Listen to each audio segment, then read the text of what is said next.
আসসালামু আলাইকুম। আজকে আপনাদেরকে নিয়ে আসছি একটি মসজিদে, যেটি আমাদের সিম্ফেরোপোল ক্রাইমিয়াতে অবস্থিত। এটার নাম হচ্ছে আখামেদশিদ জুমা মসজিদ, অথবা আখামেদশিদ ফ্রাইডে মসজিদ, অথবা হচ্ছে দ্য গ্রেট ফ্রাইডে মসজিদ। এই মসজিদের এই জায়গাটাতে ইমাম এবং মুয়াজ্জিমের থাকার জায়গা। দেখতেছেন কত সুন্দর করে করা হয়েছে, দোতলা বিল্ডিং। এবং এটা হচ্ছে মসজিদ।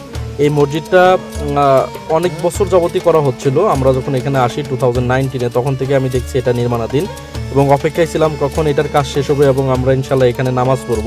তো সেটা আজকে 2024-এর ঈদ উল ফিতরে এটা উদ্বোধন করা হয়। যতটুকু শুনেছিলাম যে এখানে নাকি আমাদের প্রেসিডেন্ট পুতিন এবং এরদোগান আসবে, টার্কিশ প্রেসিডেন্ট এরদোগান আসবে উদ্বোধন করার জন্য, কিন্তু সেটা আর হয়নি ওয়ার সিচুয়েশনের কারণে। যদি ওয়ার বলতে এখানে তেমন কোনো কিছু নাই, তারপরেও সেফটির জন্য ওনাকে আনা হয়নি। আমরা মসজিদের ভিতরে প্রবেশ করতেছিলাম। এই জায়গাগুলোতে জুতা রাখা হয়, আপনারা দেখতে পারতেছেন, খুব করা। এবং এটার এই মসজিদের সব কিছু, মোটামুটি সব কিছুই 90% নাকি আনা হয়েছে টার্কি থেকে। এটার দরজা, কার্পেট, লাইটিং সিস্টেম, ভিতরের কারুকাজ সব কিছু টার্কিশ থেকে আনা হয়েছে।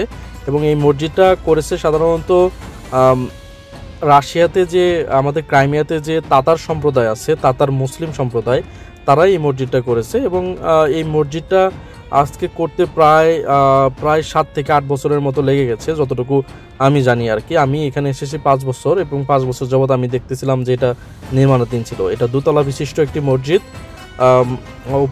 উপরে ইন্টারভিউ হচ্ছে, কারণ এখানে রাশিয়ান টিভি চ্যানেল থেকে রিপোর্টার আসছে, যেহেতু আজকে এটা উদ্বোধন করা হয়েছে এই জন্য আর কি। দোতলায় ইমাম সাহেবের ইন্টারভিউ হচ্ছে এবং নিচে দেখতে পারতেছেন একজন রিপোর্টার, উনি এই মসজিদটা সম্পর্কে রিপোর্ট করতেছে। এটা হচ্ছে রাশিয়া টিভি থেকে, যেটা হোল রাশিয়াতেই দেখানো হয়। আমরা একটু দোতলার দিকে উঠতেছিলাম, যে দোতলা থেকে দেখতে আসলে কেমন লাগে।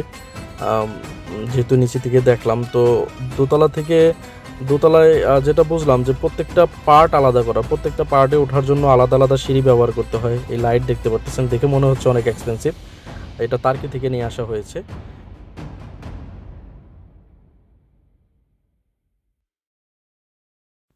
এটা হচ্ছে রোড থেকে এই মসজিদের ভিউ।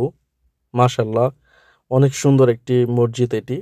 তো আপনাদের সাথে শেয়ার করলাম আর কি। তো ভালো থাকবেন সবাই। আসসালামু আলাইকুম।